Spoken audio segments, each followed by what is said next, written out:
Hello everyone, my name is Nathan, and this is my Sephara's Sky's Blade EDH deck tech. Sephara's Sky's Blade is a 7-drop, 7/7 legendary creature angel that says you may pay 1 white and tap 4 untapped creatures with flying, rather than pay this spell's mana cost.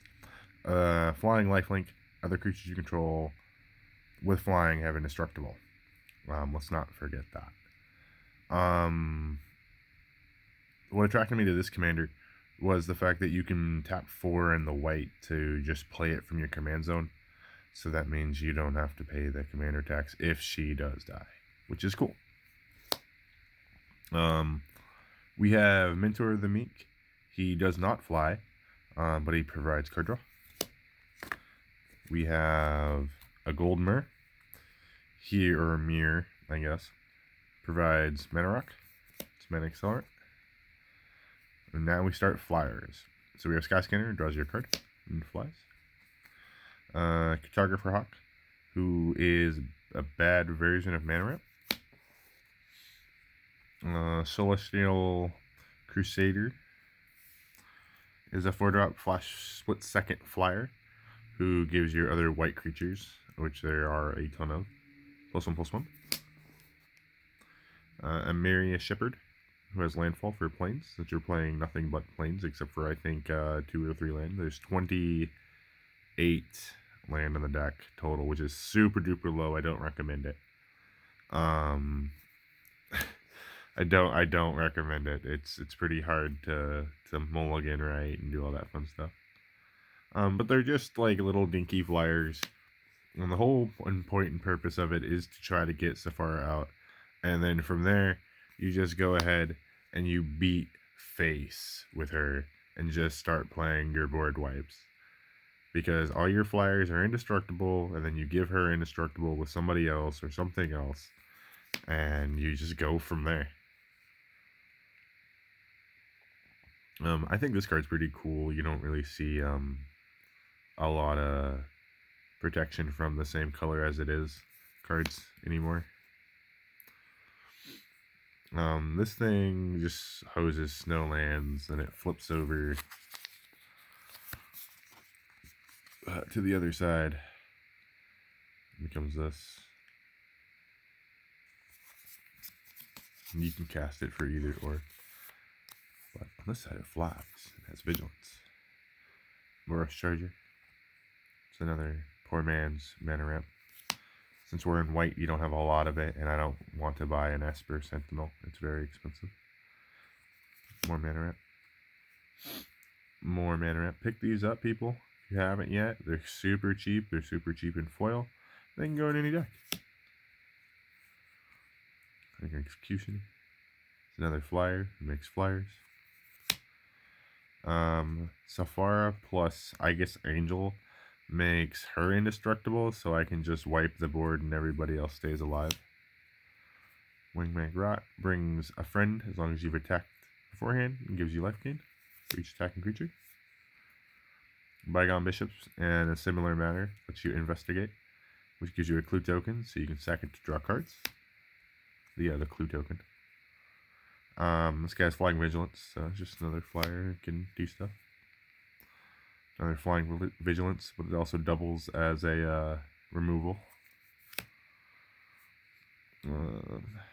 Advocist. I have friends who play land decks, and they don't like this card. Ameria Angel. She's pretty cool. Makes birds when you play land. She also flies. Thraben Watcher is just another +1/+1 for non-token creatures. It also gives them vigilance. Aerial Responder is just a really good rated card. So you've got a 3-mana 2/3 with Flying Vigilance and lifelink, and that's pretty good. Then you've got your little 1-drops here. So you got Aim Skirmisher, Rust Wing Falcon, Sergavian? I'm not sure how to pronounce that. Angel. It kind of floors me to think that they finally printed a 1-drop angel creature for all those angel tribal people that are super stoked about it. Battlefield Raptor is flying for strike, which is pretty good. This kind of power creep. Topplegeist. Topplegeist has Delirium. Delirium is beginning of each opponent's upkeep. There are 4 or more card types among cards in graveyard. You can tap creature that player controls, which is cool. Healer Hawk. Here's a nice little 1/1 flying lifelink. Gives you a little life gain. Life gain is inconsequential to this deck, to be honest. But life is just always good. Winter Kami. Spirits are coming back. Which is cool. Santo Hawk. Little 1/1 flyer. Kite Sail Scout. Just a little 1/1 flyer for 1. Fairy Godmother. Who's a 1/1 flyer for 1, but does double duty. Because she also counts as a sorcery for 2. You can cast her. And this is called Going on an Adventure. So you cast her and goes on an adventure. You can save it for later and then cast it later for the rest of its cost of 1 as a creature. And then it goes to the graveyard from there. Golden Golema. Once again, a little bit of life gain for blocking. So just another 1/1 for 1. And then Ornithopter, who is an 0/2 for 0. So a free flyer.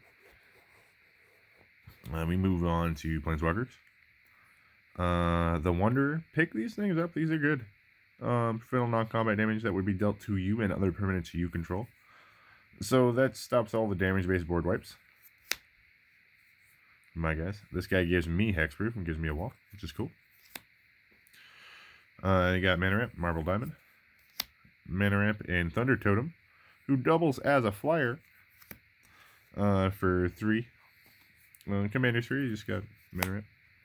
Moon Silver Spear is the one and only equipment in the deck. Gives my little creatures first strike if we end up having to get to 4 mana. And makes an angel token on 1/1 attack, right? Creature attacks, yeah, on attack. Always watching. Use your non-token creatures you control.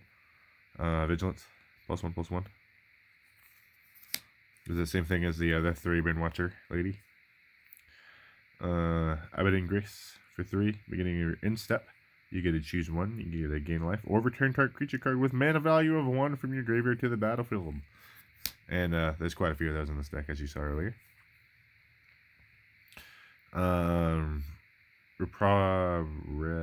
Reprobation. I'm not sure how to say that. Enchanted creature loses all abilities and is a coward.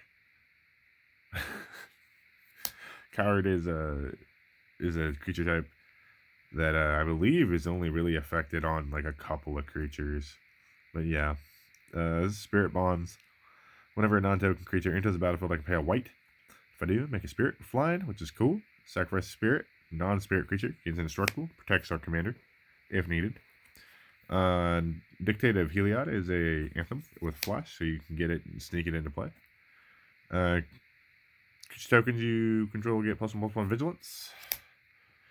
Creatures I control in general get +1/+1. Force of Virtue. People dunk on this card, but I love it. I think being able to just go, oh, well, now my little guys play this for flash speed, and being able to not have to worry about having mana for it is awesome. Gift of Estates for Mana Ramp. Battle Screech makes 2 birds. Flashback, tap 3 untapped white creatures, which you should have. Make 2 more birds. Slash Strength destroys all creatures and planeswalkers except for commanders. Except for my commander makes everything I control indestructible. Each player chooses a creature they control and destroy the rest. I choose my commander. Everything else is indestructible. It doesn't matter. Destroy all creatures. They can't be regenerated. That's okay. You make 2 white spirits on top of it. Spectral Possession is a great card. For 3 white, you're going to get 3 spirits. Cleansing Nova. Any troublesome artifacts, enchantments, or destroy all creatures except for, minor indestructible. That's okay. Each player reveals top card of their library. For each non-land card, you got to get a spirit, which works towards Sephara if you're getting in trouble. Route is an instant speed if you pay an extra 2 of destroy all creatures, except for minor indestructible. If you haven't got the idea of this deck yet, it's minor indestructible, and I play a shit ton of board wipes. Midnight Haunting is just some more guys for good rate. Condemn is creature removal. God's Willing is target protection for Sephara if we can't get online quick enough. This is more target protection and draw. It's Shelter. And with God's Willing. White Counterspell. Puts it on top of the owner's library instead of their graveyard. You know how much I love that. Operation. I've used this to shuffle one of my own cards into my deck to draw cards. Eyes in the Sky. You get a 1/1 bird. And then you get to populate all your tokens. Crush Contraband. You get to exile target artifact enchantments. Crib Swap. That's exile. Keeps people off your stuff, which is cool. Brave the Elements. That's more protection for you guys. Path. Sometimes you have to path your own stuff because you're not playing enough land. And then we have Shelter, Sinju Shelter, and Cabal Takedown, which also double as our last 2 land in the deck as well. Thank you for watching. I hope you enjoyed my Sephara Skyblades deck tech. Comment, subscribe, like. Have a wonderful day.